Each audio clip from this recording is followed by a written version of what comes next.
Moments like it's only game 14. We're just trying to claw our way into some type of identity and momentum, but that was fun. They got a great team. To come here and win back-to-back games is huge. For you, back-to-back 40-point games. You got 6 of those in your career, but it's your first since 2022. What did this one in particularly take from you? Just kind of digging deeper, reminding myself to have fun. The competition and understanding how the game can kind of ebb and flow. Just next shot, just keep shooting, keep trying to make the right play. But Gary Payton coming in, knocking down those 2 threes. Al Horford playing great defense. BP taking that charge. Jimmy finished at the basket. Draymond, reading, reacting like we all did it together. I know the points look great, but we all did it together to win. That's what we're trying to build on. Steph, after the night you guys had in OKC to 72 hours later putting together these back-to-back performances, what does it say about what this group is capable of? That's why I know we get a lot of attention, and we have our own expectations in our locker room that we can still win at a high level. That's all it is. We're just trying to live up to that. It's a long year. There's a lot of emotion, a lot of ups and downs. We're just trying to, like I said, just come out and find an identity. We haven't been able to do that early in the season, but these are 2 gritty, gutsy, professional wins. Appreciate the time, Steph. Congrats on the win. Appreciate you. Perkins joins us now. A couple of things stand out in that game from Steph Curry. Not only was it vintage with the 49 points and the 9 3-pointers, he's coming off that 46-point game, but also the comments he was making about his teammates, taking on that leadership role, especially since we heard those comments from Draymond Green earlier in the week being so critical. So what did you take away from everything Steph Curry in this one? Well, one, that light-skinned brother with the green eyes, he's a bad man. That's the first thing, and I'm jealous of him, right? I'm jealous of him. That's number one. But number two, what he just said, that just showed leadership, and it shows where this group is trying to go, and that's trying to go and win another championship.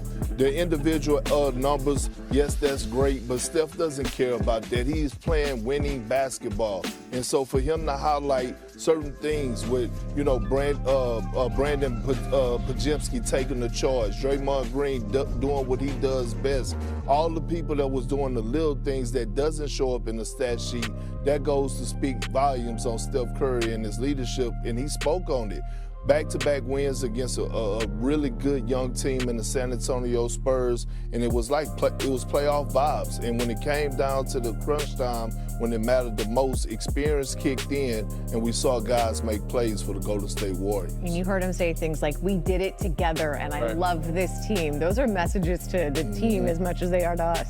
Perk, we haven't seen LeBron yet, but between him and KD, we talk about how long they've been in the league.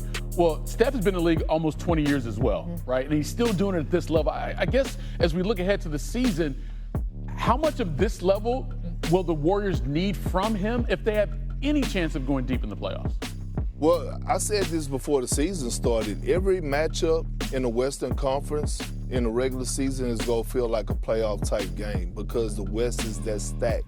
But the one thing that we don't give Steph enough credit for is that he is one of the most well-conditioned athletes this game has ever seen. We give a lot of props to LeBron James, and rightfully so. But Steph Curry, when you look at his body, you look at his cardio, you look at his conditioning, his off-season workouts, how he comes into training camp, it shows on the floor, and his mindset. And now he has a bona fide Robin in Jimmy Butler that at times Steve Kerr could pick and choose his spots when he could rest him in those non-Steph minutes, and then he's fresh for the fourth quarter. Yeah. We also have Wemby in terms of his conditioning and off-season conditioning and the body changes that we saw from him. He went out there again tonight and did what Wemby's been doing. You know what I love, though? My favorite part of Wemby's game tonight, even though it was in an L, the play didn't even count. He got fouled by Draymond. And just he dunked on top of him, but he stood there in his face. He's like, you are not going to intimidate me. I'm in this league, and I'm trying to take it over. That was my favorite part of the whole night. Mine too. And look, Wemby is mean. He's backing down from no one. Right. But what we saw tonight from the San Antonio Spurs was the youth kick in, right? Back-to-back games where they done had high turnover games that then basically cost them. They had 20 turnovers tonight. You take away 5 or 6 of those, they win the game at home.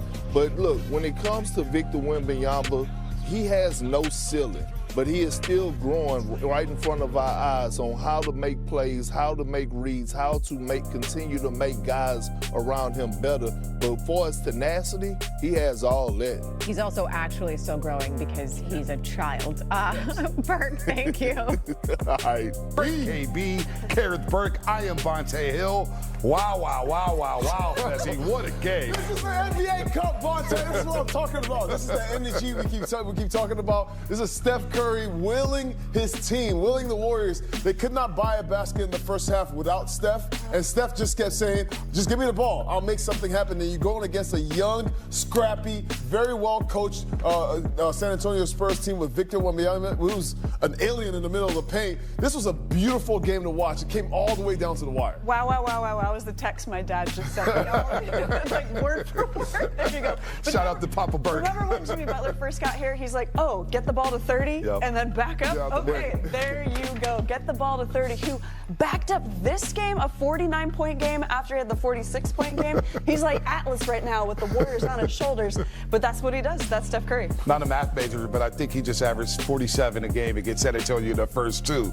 So, unbelievable. By the way, nightmares at this point. Gary Payton II with some big-time shot making in the fourth quarter, and the defense on De'Aaron Fox to seal the deal in this NBA Cup game. But more importantly, the Warriors went 2 straight on the road after losing 6 consecutive games away from Chase Center. So let's start with the fourth quarter and crunch time tape here, folks. It was a long one. It was riveting. You had drama. You had great defense. You had great shot making. I love it. All of it here. So let's get to the fourth quarter tape. 87-82. Draymond Green doing what he can against Victor Wembanyama. Now this Talk to him, Victor. But the fact that Draymond got Wemby to react like this, I think kind of tells the story of how Draymond defended Wemby. So you had drama. That's a crazy look right there. That's ridiculous. Both guys kept their heads in that moment, too.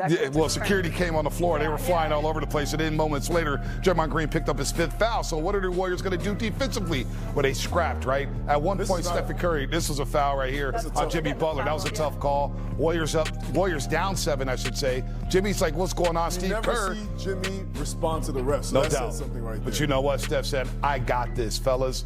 And he scored 10 straight points during this stretch. This is after ending the third quarter with 14 straight. There was nothing they could do. Steph is shooting the ball from way out of three-point range. You couldn't even double-team him out there. I know. They tried Castle. They tried Fox. They tried KJ. They tried, like, every double-team. No, they avoided putting Champagne on him because Steph needs to start having Champagne send a taxi to get Champagne to the games from now on. Champagne was hitting the streets. You see the big 3 by Wemby there, who scored 26 points and grabbed 12 rebounds. But how about the big shot by Gary Payton II? Shot clock going down, saying no worries, fellas. Steph doubled at half court. Horford to GP2. Big shot. Pajimski. Big shot. BP has been struggling all game. That was a big shot, big take right there. Pod showed up in that fourth quarter, and then GP2 again. Ready to step into that three-point shot after the start of the game didn't belong to Potts. And the 9-0 run there gave the Warriors a 1-point lead. Fox, though, going to the rack. Fox bounced back in a major way with 24 points and 10 assists, but Draymond's back on the floor. Warriors need a basket here. Great Nice play pass by from Day Steve there. Kerr right there.